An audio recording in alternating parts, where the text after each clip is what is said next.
Alabama Supreme Court decision recognizing the dignity of human embryos set off a firestorm earlier this year. Some of you, I'm sure, will remember that.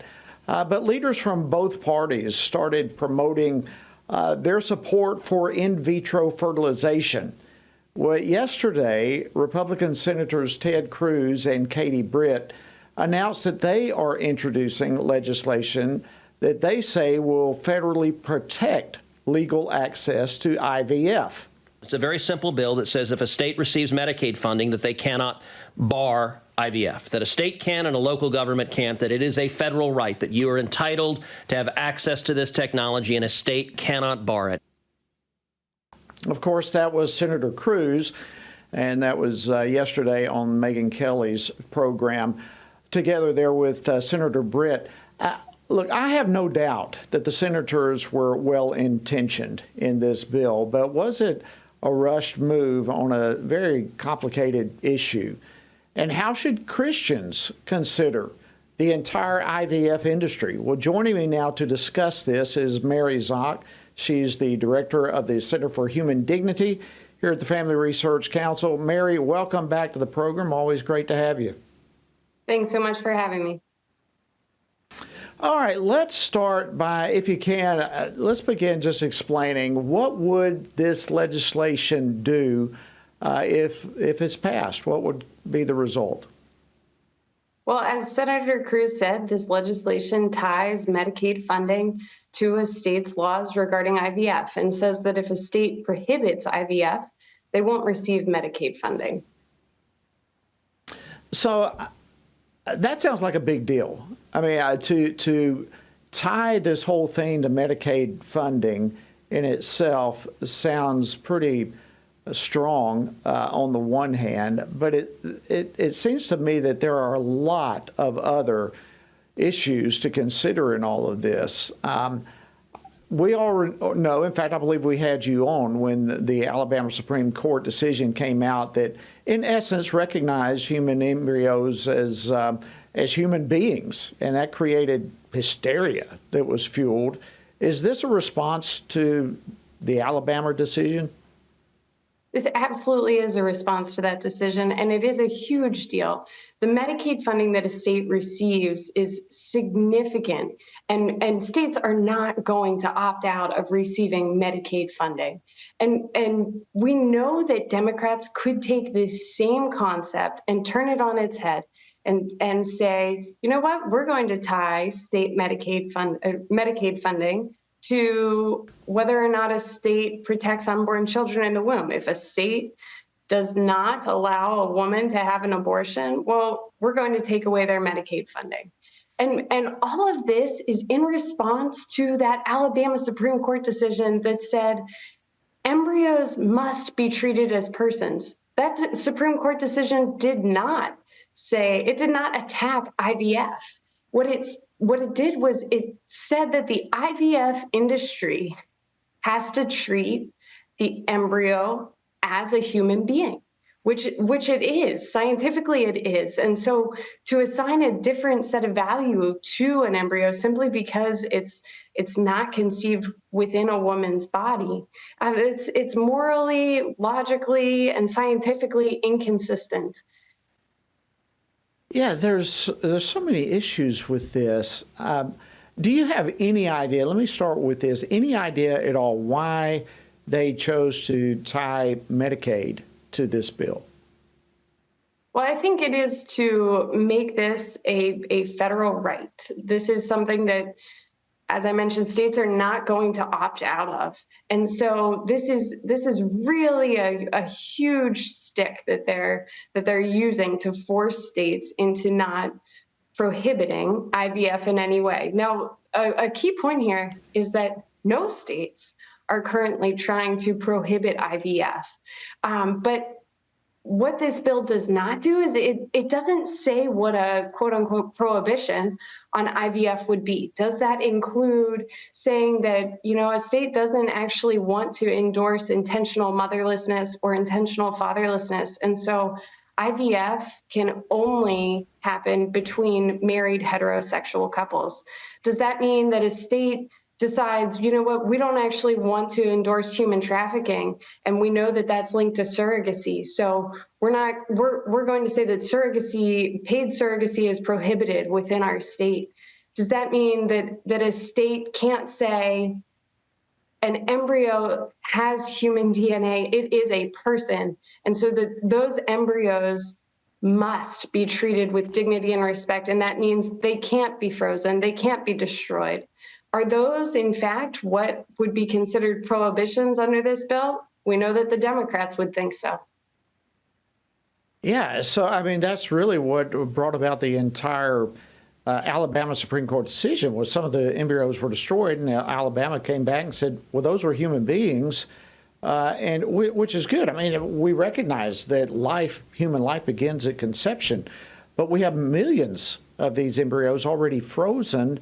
So, I mean, there's a lot. What is ever going to happen to those embryos? It's this whole industry is like the wild, wild west in many ways. It is so unregulated. We don't really know what's happening to these embryos and what kind of protections there are. And if I'm correct, none of those issues, like you just suggested, are dealt with in this legislation. Is that correct? That is correct. They're not. What this legislation does is it protects the IVF industry.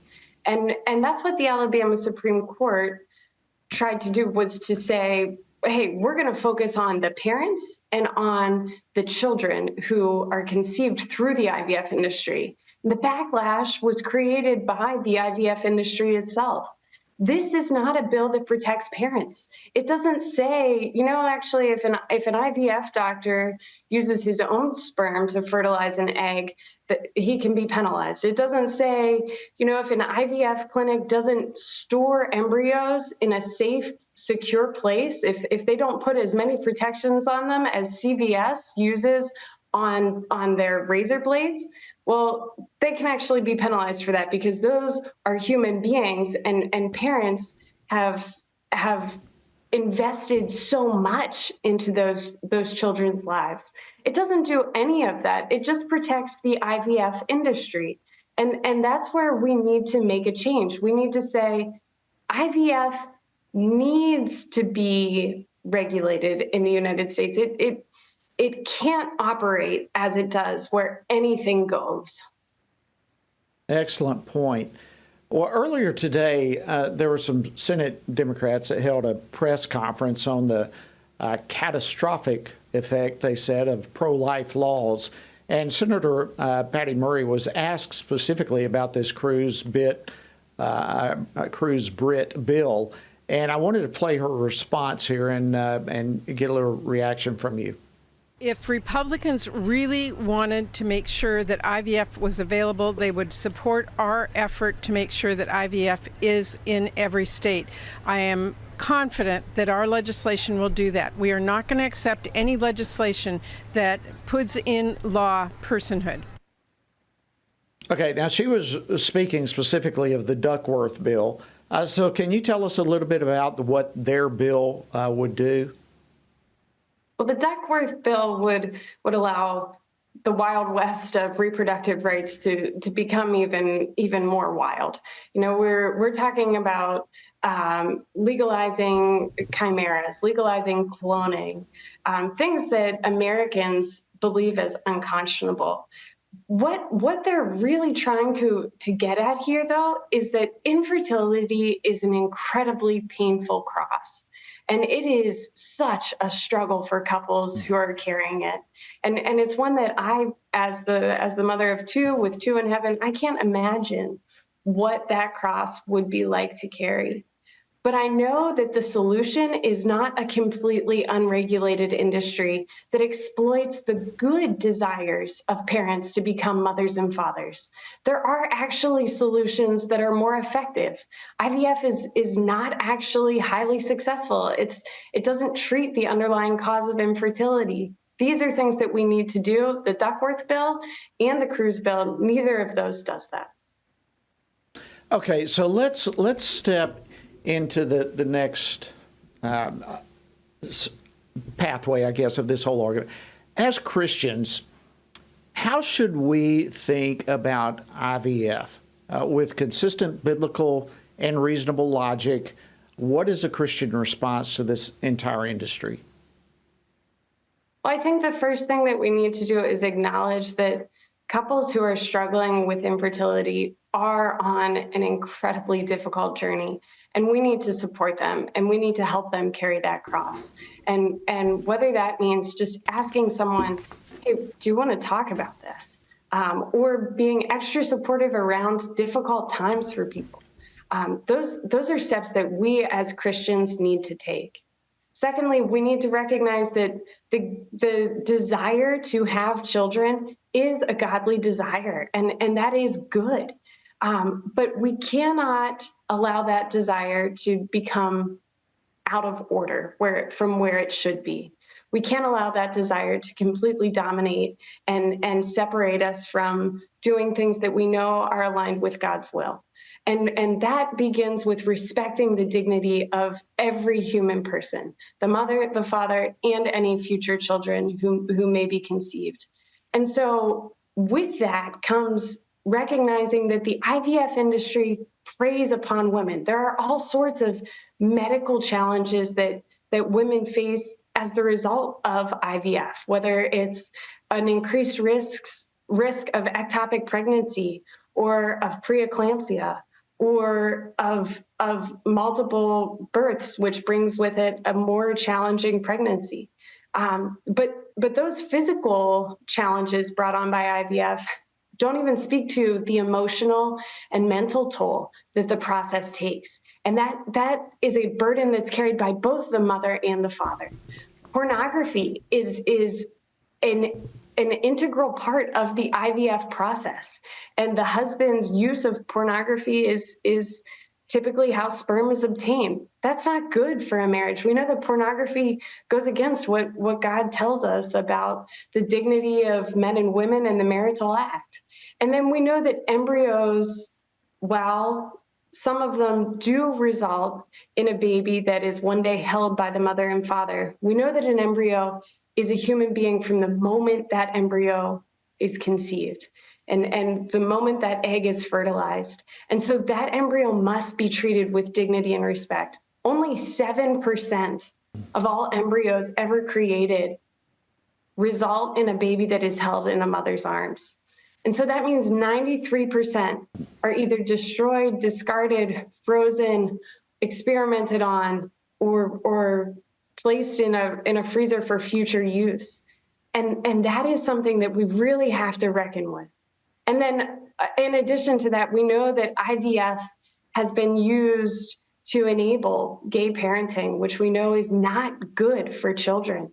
We know that it has been used with surrogacy, which we know can be linked to human trafficking and again, separates a child from his mother. So I think as Christians, we are tasked with looking at the complete picture. And yes, infertility is a huge cross, and we need to help couples with that. And we can point them towards options like restorative reproductive medicine that actually can address infertility and that actually has significantly higher success rates than IVF does. Well, those are incredible points there, all of which need understanding. I think a lot of our challenge in all of this is educating people about the IVF industry and really what is involved, both from the parent's perspective as well as the embryos themselves. There are so many issues. And, I guess how should pro-life politicians address the whole life issue when you have Democrats like Chuck Schumer making claims like this? I want to play this last clip and get your response to this. The far right has shown that they actually want to force their will on the entirety of this country. We all know they won't stop until they've enacted a federal abortion ban. They will not stop, America, until they get a federal abortion ban. Just less than a minute, but your reaction to that. I would challenge every American to recognize that what he's talking about, a federal abortion ban, would mean a national protection for an unborn child. That's what he's opposed to. That's not legislation that's on the table right now, but that is what the Democrat Party is opposed to, is protecting unborn children in the womb. That's something we should all be striving for. Well, Mary, I can't thank you enough for coming on and unpacking this for us. It's an extremely complicated issue, and this piece of legislation likewise is very complicated. Thank you so much for taking time with us. We appreciate it. So much for having me.